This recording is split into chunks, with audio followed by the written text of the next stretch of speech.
రామానుజదయా పాత్రం జ్ఞాన వైరాగ్య భూషణం శ్రీమద్వేంకటనాథార్యం వందే వేదాంత దేశికం. జయ జయ శ్రీ సుదర్శన శ్రీమతే శ్రీ నిగమాంత మహాదేశికాయ నమః.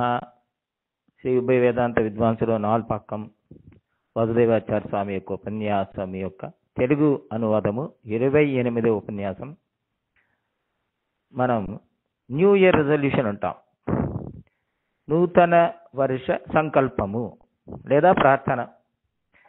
ఏది నూతన ఉగాది అయినా సరే, ఏదైనా సరే, కొత్త సంవత్సరానికి మనము ఏదో ఒక సంకల్పం తీసుకుంటాం.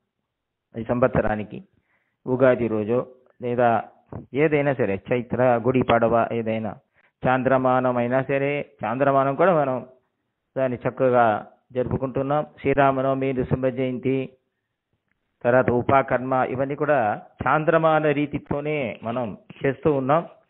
సౌరమానంలో సూర్యునుడు గతిని దాన్ని ఆధారంతో చిత్ర వైకాశి అంటాం కదా, అలా శ్రీకృష్ణ జయంతి, దీపావళి ఇవన్నీ కూడా సౌరమానం.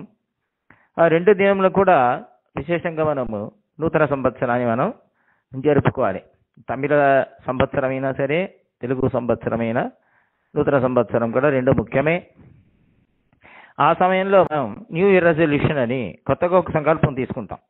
అంటే మన జీవితాన్ని ఇంకా చక్కగా గడపాలి అని మనం సంకల్పించుకుంటాం. దానికి ఉదాహరణగా ఈ సంవత్సరంలో కొత్త ఇల్లు కొనాలి, కొత్త కారు కొనాలి, లేదా మన బిడ్డలకు పెళ్లి కుదరాలి అని ఏదో ఒక సంకల్పాన్ని మనం తీసుకొని దానిపైన మనం పని జరుపుతూ ఉంటాం. సంప్రదాయం తెలిసిన వాళ్ళు ఈ సంవత్సరం నుంచి అయినా పంచగచ్చంతో, మన మడిసారుతో లేదా మన చక్కని ఇషికతో ఆరాధన చేయాలి, సంధ్యావందనం చేయాలి. కొద్దిగైనా హోటల్లో బయట భోంచేయడం దాన్ని మనం తగ్గించుకోవాలి, ఆచారంగా ఉండాలి, ఇవన్నీ చేయాలని వాళ్ళు సంకల్పించుకుంటారు. ఇవన్నీ చేయాల్సిందే శాస్త్రోక్తంగా. భగవంతుడి దగ్గర వెళ్ళి మనం దీన్ని ప్రార్థించాలి. ఇదే వేదాంత శైలి కూడా మరి ఈ విషయాన్ని అంటున్నారు. పెరుమాళ్ళ దగ్గర వెళ్ళి మనం ప్రార్థించాలి అని. ఇలా మనం ఒక సంకల్పం తీసుకున్నాం అనుకోండి. ఈ రోజు నుంచే నేను ఈ సంవత్సరం నుంచి తిరువారాధన చేస్తాను, త్రికాల సంధ్యావందనం 108 చేస్తాను, చక్కగా చేస్తాను, అష్టాక్షరం జపం చేస్తాను, అవన్నీ మనం సంకల్పం తీసుకుంటే పక్కన ఉండేవాళ్ళు పరిహాసం చేస్తారు, నింద కూడా చేస్తారు. ఎందుకంటే ఈ కాలం అలా ఉన్నది. ఈ కాలంలో ఈ యొక్క స్వభావం. అవును, నీ గురించి నాకు తెలియదా?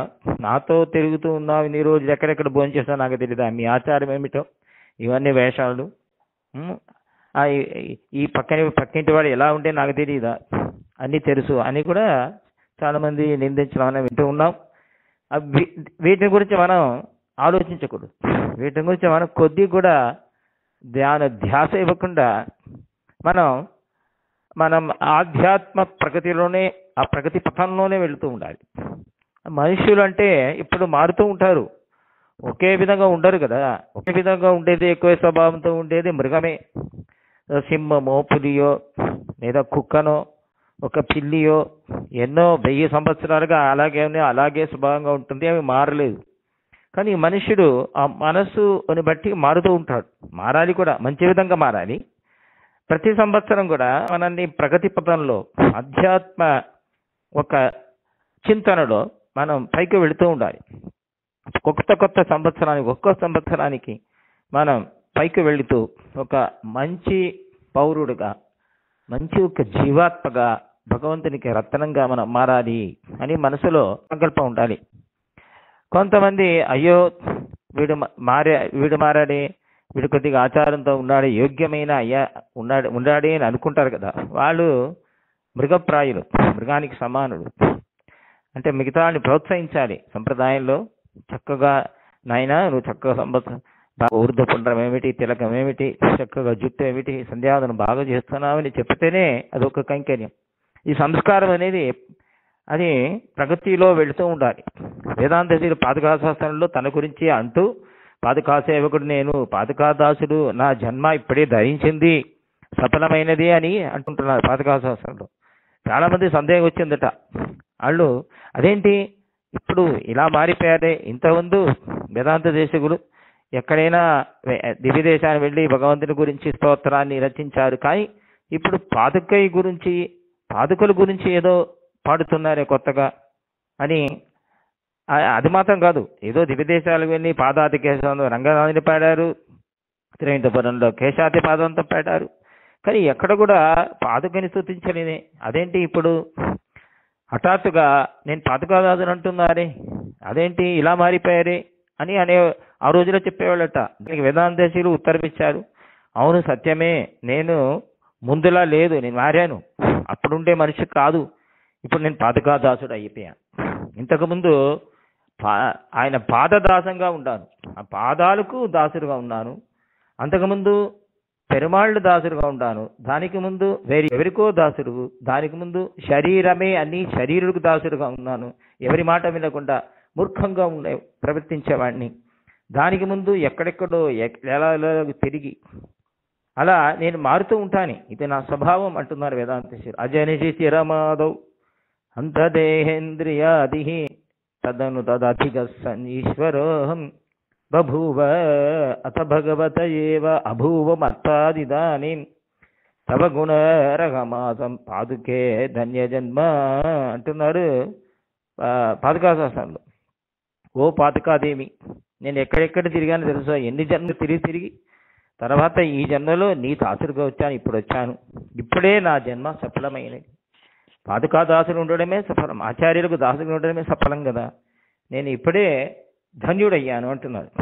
అలా ప్రగతి పథంలో వెళుతూ ఉండాలి. అలా భగవంతుడి దగ్గర ప్రార్థించడం అనేది తప్పే కాదు, చేయాలి కూడా, అది ఒక సంకల్పం. అయితే మనం తీర్మానిస్తే మనం సంకల్పించుకుంటే జరుగుతుందా? ఒక ఆయన ఇలా సంకల్పించారంట, ఈ సంవత్సరంలో నూతన సంవత్సరంలో తిరువాయిమడి 1000 పాసురాలు కంఠస్థం చేస్తాను ఎలాగైనా అని ఆయన అలా సంకల్పం తీసుకున్నాడు. అది చైత్రం వచ్చింది, వైశాఖ వచ్చింది, ఏదో ఉత్సవాలు అక్కడ పారాయణ ఉత్సవాలు వెళుతూ ఉండేవారట. అది అవ్వలేదు. తర్వాత ఏదో 1-2 పత్తు నేర్చుకున్నారు, 2 దశకాలు అయ్యాయి, 2 శతకం అయిపోయినది.